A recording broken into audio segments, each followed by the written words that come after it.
ఎక్కువగా ఆలోచించడం మన సాడ్‌నెస్‌కు ఒక కారణం. లైఫ్‌లో ప్రతి దాని గురించి ఆలోచిస్తూ మనం రోజు చస్తూ బ్రతకాల్సి వస్తుంది. ఒక ఫిష్ వాటర్‌లో స్విమ్ చేస్తూ ఉంటే మనం మన థాట్స్‌లో స్విమ్ చేస్తూ ఉంటాం. మీ మొబైల్‌లో స్టోరేజ్ ఫుల్ అయినప్పుడు ఎలా అయితే అది హ్యాంగ్ అవుతుందో, స్లో అయిపోతుందో, మీ బ్రెయిన్‌లో కూడా నెగెటివ్ థాట్స్‌తో నిండిపోతే రోజు రోజుకు మీ బ్రెయిన్ కూడా స్లో అయిపోతుంది.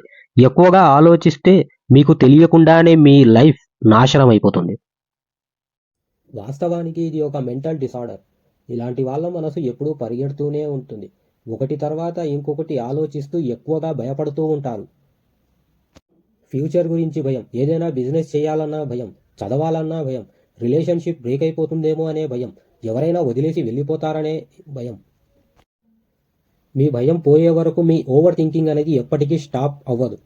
మీకు ఒక స్ట్రేంజ్ స్టోరీ చెప్తా. ఇది నిజంగానే జరిగింది. హారీ హుడిన్ అనే అమెరికన్ మ్యూజిషియన్ ఈ ప్రపంచంలో ఉండే ఏ జెల్ సెల్ అయినా బ్రేక్ చేయగలను అని ఛాలెంజ్ చేస్తాడు. అలానే ఫేమస్ కూడా అయ్యాడు. కానీ చేయాల్సిందల్లా ఒకటే, లాక్ చేసిన జైలు నుండి బయటకి రావాలి. హుడిన్ ఛాలెంజ్ చేసేవాడు, నేను ఒక గంటలోనే జైల్ లాక్ను బ్రేక్ చేసి బయటకు వస్తా అని. ఒక జైలు వాళ్ళు హుడిన్ మాటలు విని ఛాలెంజ్ను యాక్సెప్ట్ చేశారు. ఈ ఈవెంట్ చూడడానికి కొన్ని వందల మంది జనాలు వచ్చారు.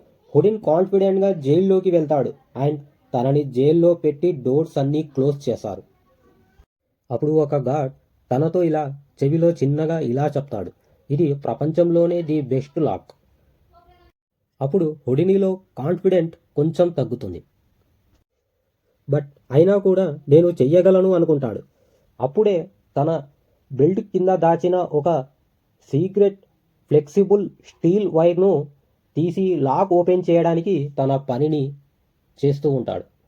ఒక 30 మినిట్స్ తర్వాత తన ఫేస్లో ఏదైతే కాన్ఫిడెంట్ ఉందో అది పోతుంది. 1 అవర్లో తను చెమటలతో తడిచిపోతూ ఉంటాడు. 2 అవర్స్ అయిపోతుంది, అయినా కూడా లాక్ ఓపెన్ చేయలేకపోతాడు.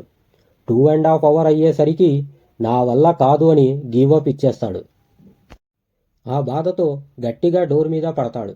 పడగానే డోర్ ఓపెన్ అయిపోతుంది. అప్పుడు అతను ఏం చూస్తాడంటే అసలు ఆ డోర్కు లాక్ వేసి లేదు. కాదు కాదు, డోర్ లాక్ వేసే ఉంది. ఎక్కడో తెలుసా?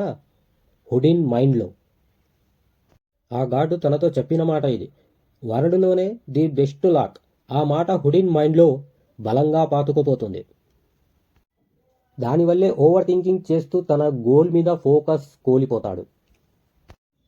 ఒక ఆఫ్రికన్ ప్రొవెర్బ్ ఉంది, ఎప్పుడైతే మీ లోపల ఏ ఎనిమి ఉండడో అప్పటి వరకు బయట ఏ ఎనిమి మీ వెంట్రుక కూడా పీకలేడు అని.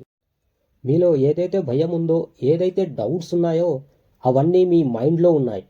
మీ బ్రెయిన్ మీతో ఎంత ఫ్రెండ్లీగా ఉంటుందో అంతే అబద్ధాలు కూడా చెప్తుంది. నువ్వు ఇది ఎప్పటికీ చేయలేవు, ఇది నీ వల్ల ఎప్పటికీ కాదు అని ఇలాంటివి పిచ్చి పిచ్చి డౌట్స్ అన్నీ క్రియేట్ చేస్తూ ఉంటుంది. ఏదైతే లాక్స్ ఉన్నాయో అవన్నీ మీ మైండ్లో ఉన్నాయి. నిజానికి ప్రపంచంలో ఎలాంటి లాక్స్ లేవు. మీరు ఏదైనా చేయగలరు. ఈ ఓవర్ థింకింగ్ను స్టాప్ చేయడానికి 3 ప్రాక్టికల్ వేస్ మీతో షేర్ చేస్తాను. నెగిటివ్ పీపుల్ని మీ దరిదాపుల్లో కూడా రానివ్వకండి. వీళ్ళు మీలో ఒక డౌట్ని, ఒక భయాన్ని క్రియేట్ చేసి వెళ్ళిపోతారు. కానీ మీరు మాత్రం అదే ఆలోచిస్తూ ఓవర్ థింకింగ్ చేస్తూ ఉండిపోతారు. ఇలాంటి వారికి ఎంత దూరంగా ఉంటే అంత పీస్ఫుల్గా ఉంటుంది. ఎప్పుడూ పాజిటివ్ మాట్లాడుతూ పాజిటివ్ పీపుల్తో ఉండండి. అలాగే మంచి మంచి బుక్స్ చదవడం అలవాటు చేసుకోండి. నెంబర్ 2, సందీప్ మహేశ్వరి సార్ ఒక వీడియోలో ఇలా ఎక్స్ప్లెయిన్ చేశారు, ఓవర్ థింకింగ్ పోవడానికి చిన్నపిల్లలతో టైం స్పెండ్ చేయడం.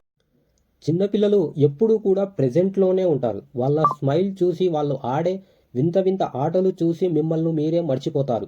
మీ థింకింగ్ పోతుంది. ఒకసారి ట్రై చేసి చూడండి.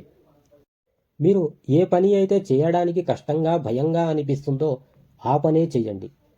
ఈరోజు మీరు ఆ పనిని చేయడానికి భయపడితే ఫ్యూచర్లో భయం ఇంకా ఎక్కువ అవుతుంది. ఈ భయం పూర్తిగా లైఫ్ మీద ఎఫెక్ట్ చూపిస్తుంది. భయపడడం తప్పు కాదు, కానీ ఆ భయపడుతూ ఏ పని చెయ్యకపోవడమే పెద్ద తప్పు. మీకు ఏ పని అంటే ఎక్కువ భయం ఉంటుందో ఫస్ట్ ఆ పనినే చేయండి. దానివల్ల మీ భయం మెల్లిమెల్లిగా పోతుంది.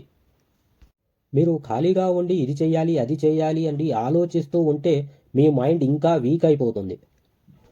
ఈరోజు మీ చేతుల్లో ఉంది. ఈ రోజును మీరు ఎలా యూజ్ చేసుకుంటే మీకు ఫ్యూచర్లో ఎక్కువ బెనిఫిట్స్ అవుతాయో ప్రతిరోజు ఇలానే మీకు మీరుగా క్వశ్చన్ చేసుకుంటూ ఉండండి.